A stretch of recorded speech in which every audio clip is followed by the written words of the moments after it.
So this is our topic. This is Unit 2, Methodological Perspectives. And in this methodological perspectives, actually we have two subtopics.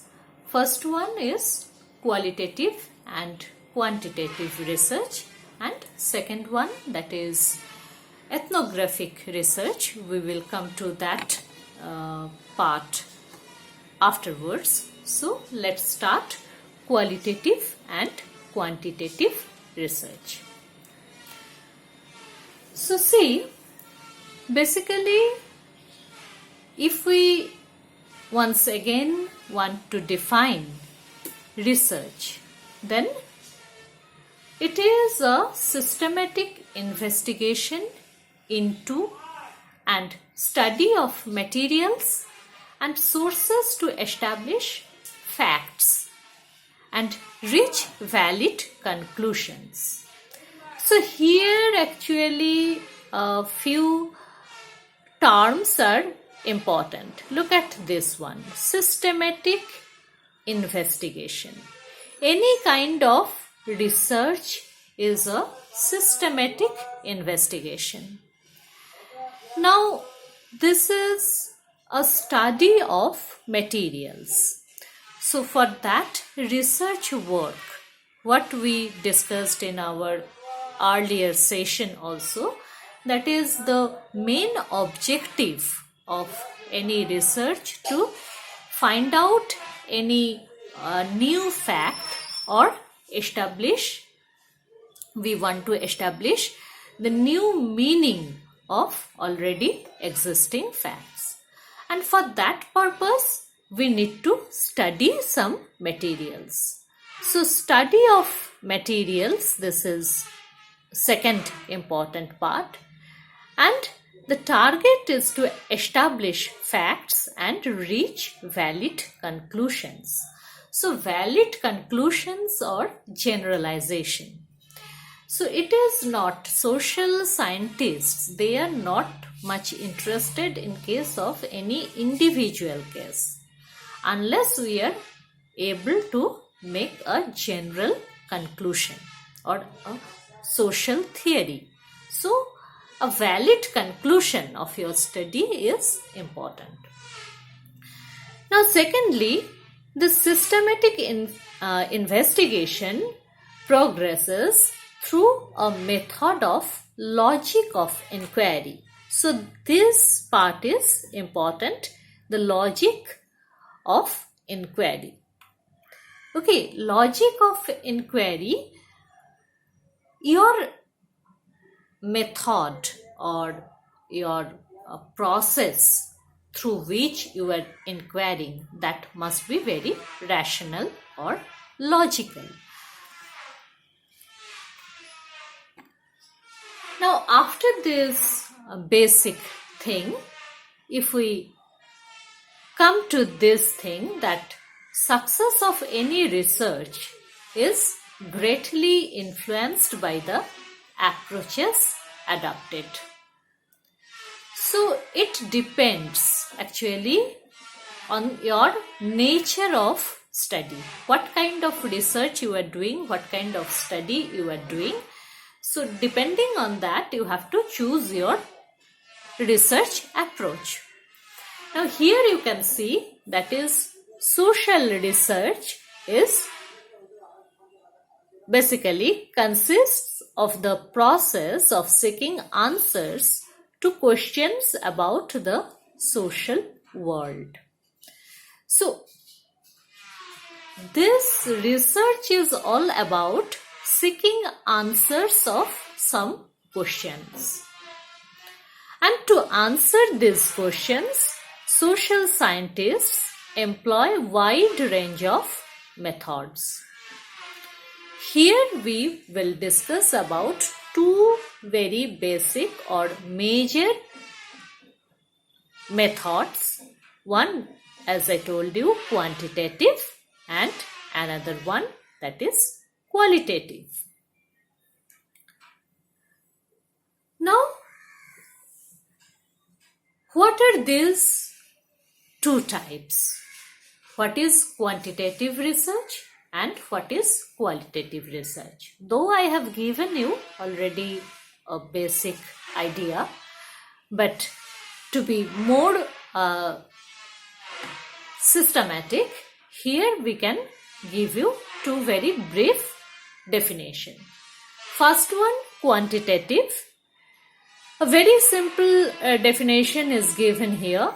A type of educational research in which the researcher decides what to study.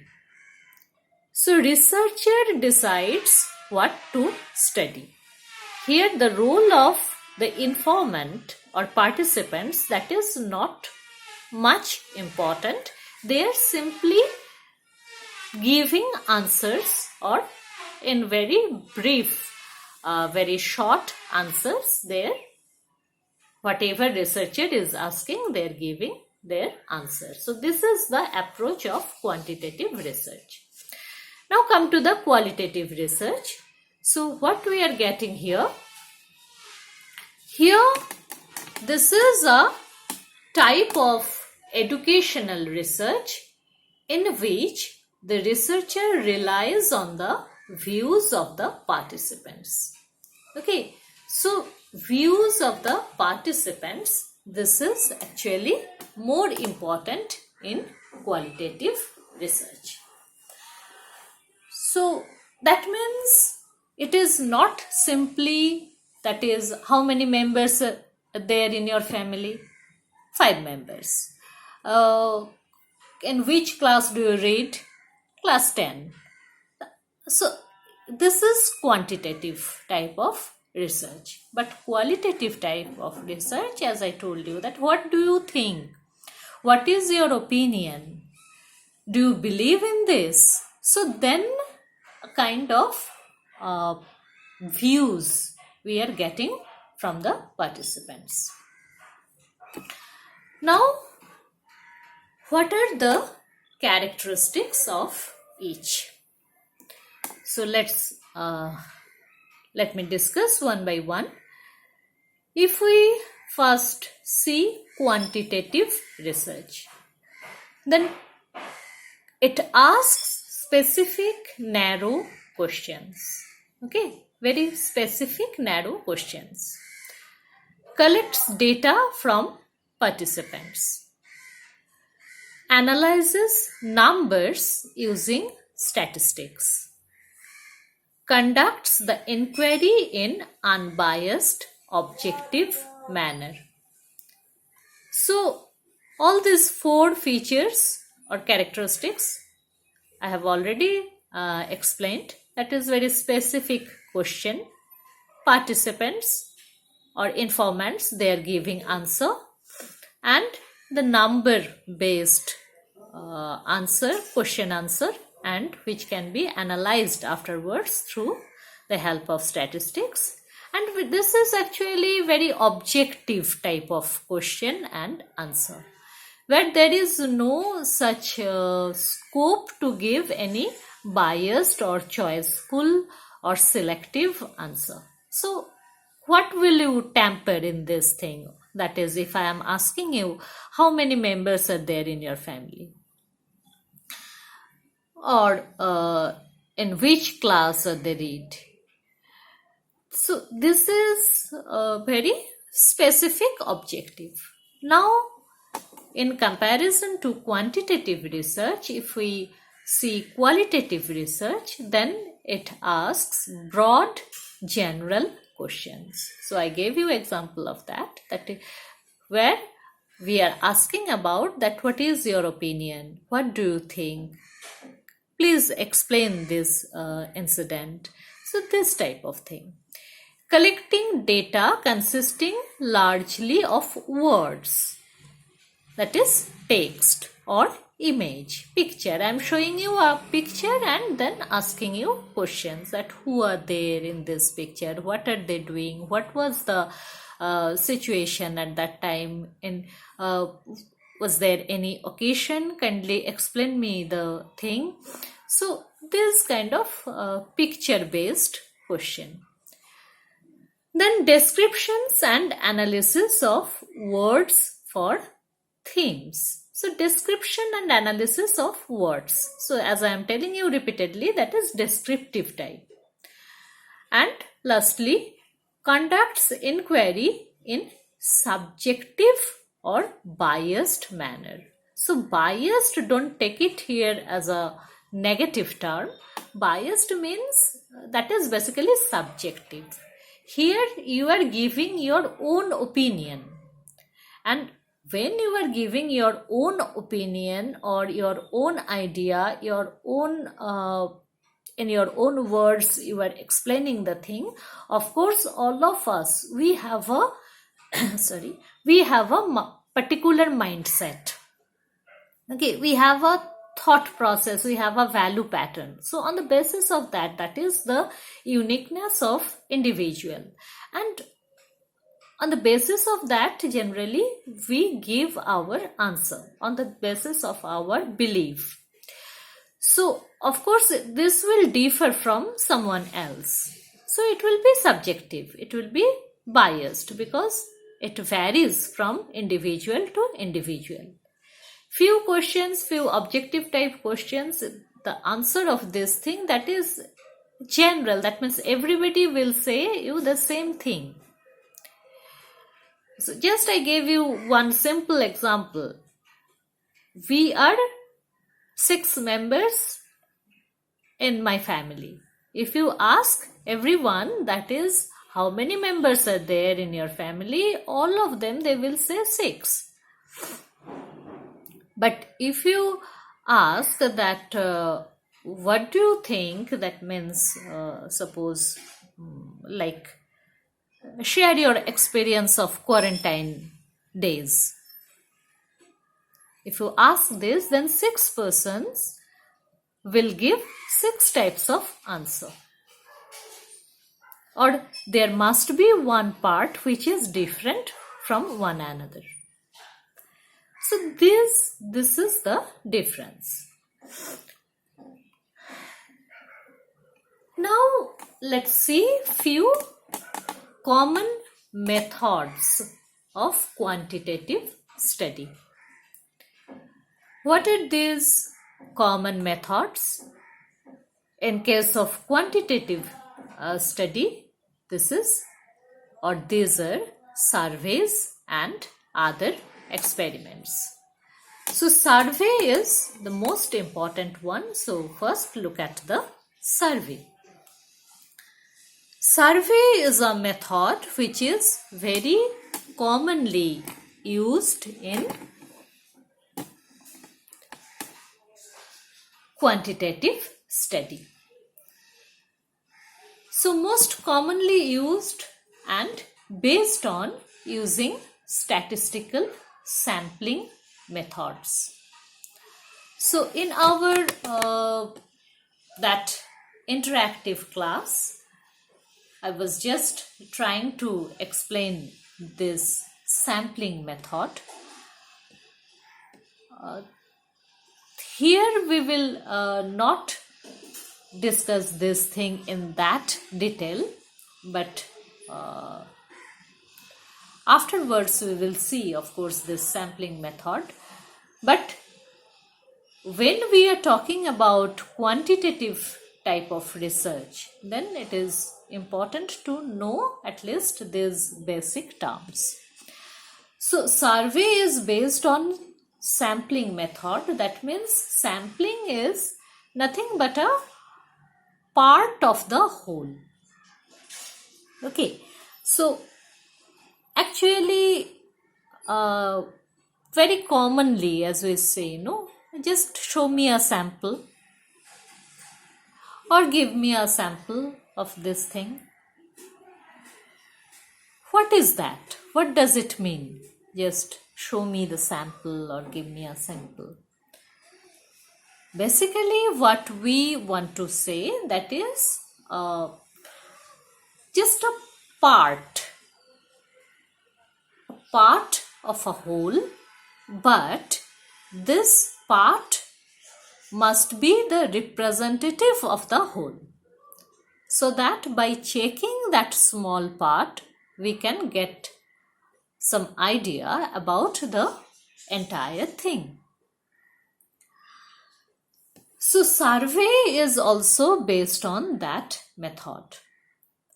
Because in many cases, suppose if you were working on a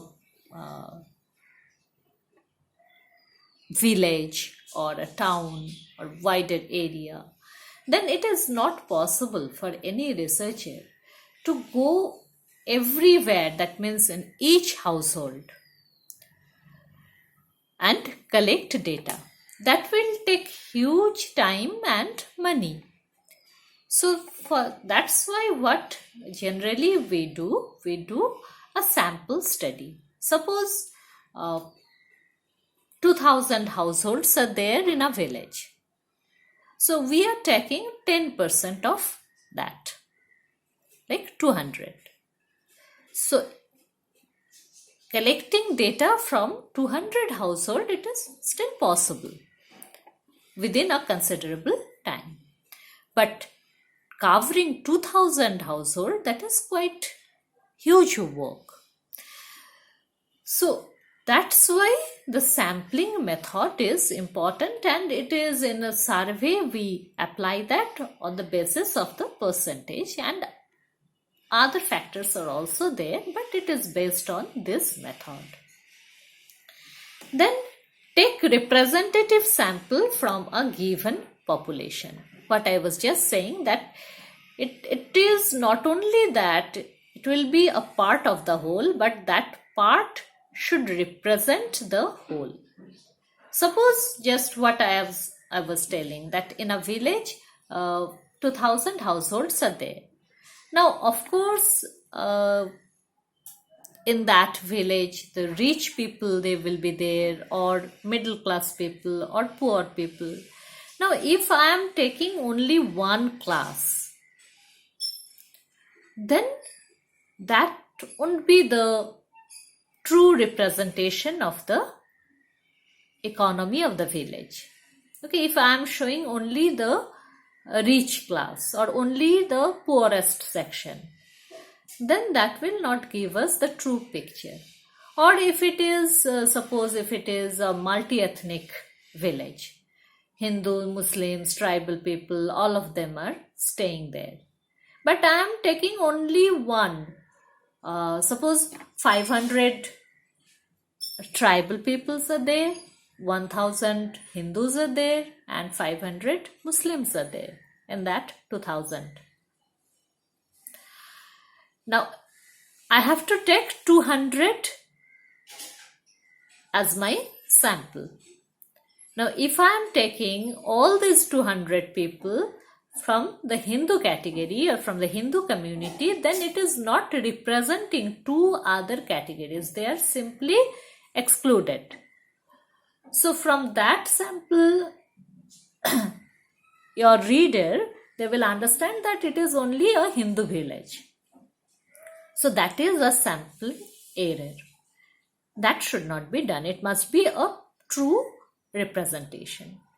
Then apply standardized and structured instrument like proper questionnaire and other tools and techniques are there. We need to use those things.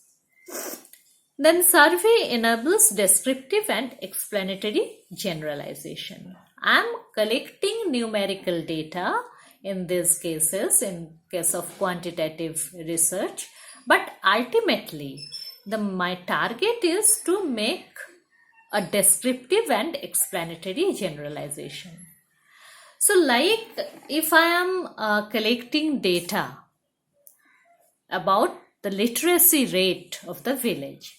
Now I am collecting, okay, this is the girls, they have higher dropout rate and the literacy rate is 40% among them, and among boys they have less dropout rate till secondary level at least, and they have 60% of the literacy rate. Now these are the numbers 40% and 60%, but what conclusion or what generalization I am making through that numbers? That is, even the status of education among the girls in rural India, it is still lower due to different socio-economic reasons. Their opportunities or facilities to educate themselves, it is not that high or smooth in our village areas. So that is the generalized conclusion. So that must be descriptive. Okay, so it's all about at least a brief idea about the survey. Now let's see, that is sorry, I have to move my camera. Anyway, so now these two more things: sampling and questionnaire. Sampling and questionnaire, these are two important tools of quantitative method. So sampling, as I have already discussed, a statistical process of selecting a subset of a population for the purpose of collecting data in social research. It's a subset. Okay, this term is a bit technical and important. A subset of a population. That means, excuse me. So that means here we are taking a portion from the entire thing.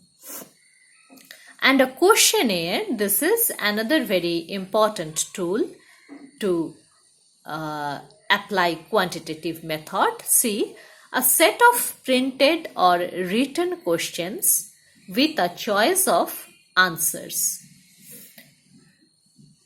This type of questions, these are known as close-ended. That means multiple choice. Choice of answers are already given. You have to only select that choice.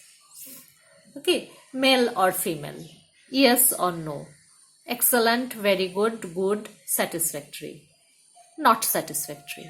So these options are given. You are only choosing the most appropriate or the right one. So from that we can say, okay, like a role of panchayat in village development. Out of 1,000, 400 they are saying very good, then 200 they are saying excellent, again 200 they are saying satisfactory, 100 are saying not satisfactory, and again 100 are saying they don't know. So when you are setting this type of questions, so very easily you will get very concrete answer and you can judge, you can make conclusion the performance of the panchayat with the help of this structured questionnaire. So it's a device, okay, see, devised for the purpose of a survey or statistical study. That means this type of questions or questionnaire, it helps to get statistical information, and for the purpose of a survey it is very useful because you will get this type of concrete answer, that how many are saying yes, how many are saying no. So majority are saying yes, but one section they are also not agreed. So you can make that type of conclusion very easily. So this is our quantitative method of survey. Now we will see, that is, strengths and weaknesses of this type of method. When we talk about quantitative research, then what are the strengths and what are the limitations? So first one, see, it produces data which is clear, powerful and easily verifiable. This is very clear, concrete, and there is no hesitation or ambiguity, and you can verify it very easily. Cross-checking is very easy. Conclusions reached are scientific, objective, reliable and valid. So from this type of data, if you are making table or if you are writing any conclusion, then these are very scientific because you have taken, that is, gathered that very clear response from your respondents. Then this is very objective type, there is no biasness, so of course it is reliable and valid. Generalization is possible, so you can, as I told you, that is okay. Generalization means here we are making, that is, we are surveying 3 villages, and in all the villages I have checked the dropout rate of girls and the literacy rate. So that is the same scenario. So we can say that is generally in rural areas the literacy rate among girls, this is lower. Clear data analysis strategy. So data analyzing data is nothing very difficult or complicated here, because you have very definite information and objective information, and the informants, when you are asking, giving the already answers, ready-made answers, that they have to opt, they have to choose within that. So it is not so complicated. They are not, everyone is giving different type of answers. It is not like that. So analysis of data, it is very clear and easily replicable. But it has some limitations as well. So this is first one, the first criticism against this quantitative type of approach. It's do not pay attention to social meanings. So it is just taking the word of the informants, not going deeper or not trying to understand the social meaning.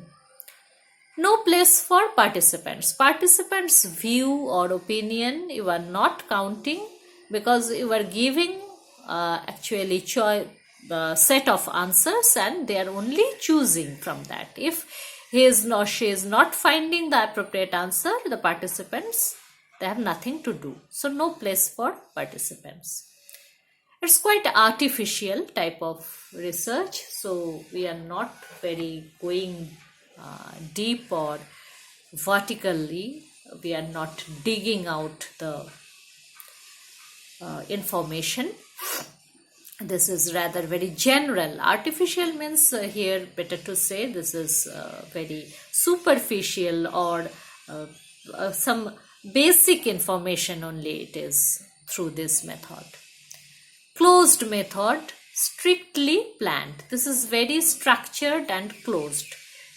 Researchers or participants, they don't have much freedom to change the thing or express on spot, that means evaluation or modification.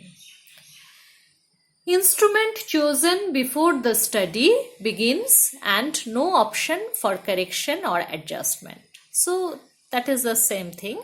Structured questions, and before the study researchers prepared that, and as I said just now, that if I feel that is on spot change, that is, or correction or adjustment, which is very much possible in qualitative study, that is in case study, So depending on the situation, depending on the informant, mood, nature, I can modify, I can adjust. Here it is very set structure. And in many cases, for the survey purpose, we send questionnaire through mail. Even researcher is not present there. So this type of change, correction, adjustments, these are not possible. uh, can't be so precise. So this is also a kind of many questions are there. Social situation is too complex for numerical description. This is another consideration, may not be very important in every sphere, but these are general limitations of quantitative approach. Okay, so this much in this video. In our next session, in our next video, I will explain qualitative research method, as well as then I will compare between these two type of research, these two types, how quantitative and qualitative, how much they are different and where is the difference.